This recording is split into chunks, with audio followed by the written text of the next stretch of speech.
Oi pessoal, vocês me conhecem nesse canal científico?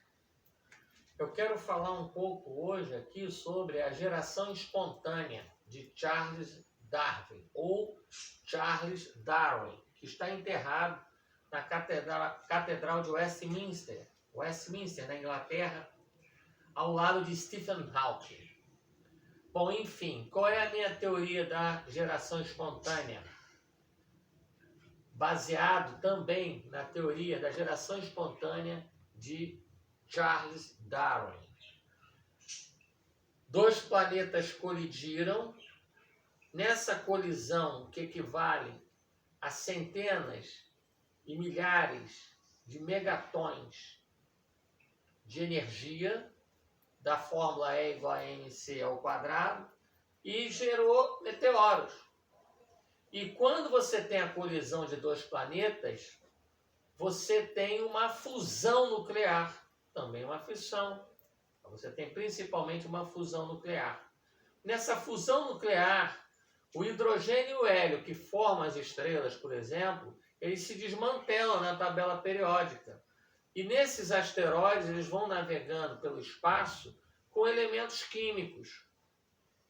Se esses elementos químicos encontrarem um planeta tipo a Terra, com uma distância ideal do Sol, que tenha água e condições naturais de temperatura e pressão propícias ao surgimento da vida, quando esse meteoro chega à Terra, ele traz com ele, oriundo daquela colisão, elementos químicos orgânicos e inorgânicos. Orgânicos do carbono e inorgânicos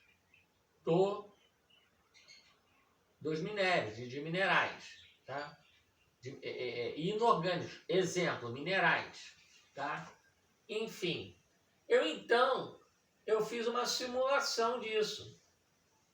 A Terra eu coloquei como sendo um copo com água, tá? Embebi esses elementos químicos numa meia com minerais orgânicos e inorgânicos e surgiu vida. Essa pode ser o detalhe. Eu sou cristão, não estou falando de religião, futebol e política, respeitando todas as religiões e os agnósticos, mas a Bíblia não entra em detalhe. A Bíblia diz que no princípio criou Deus os céus e a terra estava sem forma e vazia, e o Espírito Santo de Deus pairava sobre a face das águas. Então, mas a Bíblia não entra em detalhes.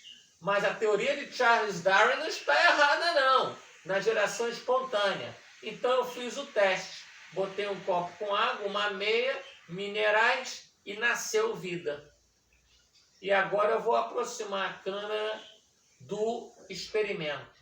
Ok? Meu auxiliar, que por acaso é meu filho, né? Ele está me ajudando. Para cá, a câmera aproxima. Olha só, pessoal. Aqui a terra com água. Aqui uma meia. E aqui elementos químicos. Minerais. O que aconteceu? Nasceu vida. Bem de perto. Vida. A Terra, meteoros oriundos de uma fusão nuclear criaram vários elementos químicos da tabela de Mendeleev, uniu-se à água, estão os minerais aqui dentro, ele é embebido, ele é molhado nessa água e nasceu vida. A chamada geração espontânea de Charles Darwin.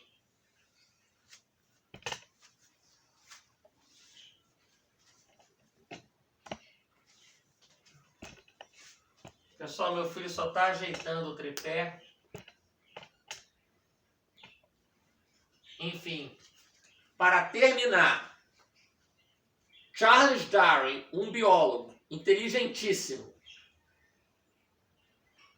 eu vim e comprovei que a teoria dele não está tão errada assim. Deus, eu creio em Deus pela teoria da termodinâmica. Pela termodinâmica, teoria não. Pela lei da termodinâmica, que diz que todos, em função da entropia, que todo sistema deixado à sua própria sorte tende a se desorganizar. Se você não varrer a casa fica suja. Então alguém organizou isso tudo. Eu creio em Deus, mas respeito os agnósticos, as outras religiões, e não estou falando aqui de religião, e futebol e política. Mas não vamos descartar a teoria de Charles Darwin, não. Aparece o homem de Neandertal na Europa, aparece o homem sapiens sapiens, oriundo do Saara. De pontos espontâneos. É o canguru num ponto, é o ornitorrinco no outro, é a onça só no Brasil, é a seleção natural e a teoria de Charles Darwin. Não está furada totalmente, não. E a gente pode ver que esse biólogo, que não era um cidadão comum, era um cientista, quando ele fala na geração espontânea, eu comprovei aqui, eu apelidei meu amigo aqui da geração espontânea de Zé Cláudio. Zé Cláudio vem a provar que a geração espontânea de Charles Darwin, ou Charles Darwin, está correta. Não está totalmente errada, não. Ela pode não estar totalmente descoberta, mas em grande parte, por essa comprovação, no que tange a seleção natural, no que tange a geração espontânea, no que tange a condições ideais no planeta para a apropriação espontânea da vida, ele está certo sim. Muito obrigado em nome de Jesus Cristo, no qual eu creio. Não estou falando de religião, futebol e política, respeitando as outras religiões e os agnósticos, e estou com esse jaleco para não sujar a minha roupa, porque eu estava no meu pequeno laboratóriozinho, ali no cantinho da cozinha, fazendo o Zé Cláudio, que levou mais ou menos, quantos dias? 3 dias para nascer vida na chamada geração espontânea de Charles Darwin. Muito obrigado, um abraço em nome de Jesus Cristo. Não podemos olhar assim, temos que olhar assim. Em nome de Jesus Cristo, um abraço.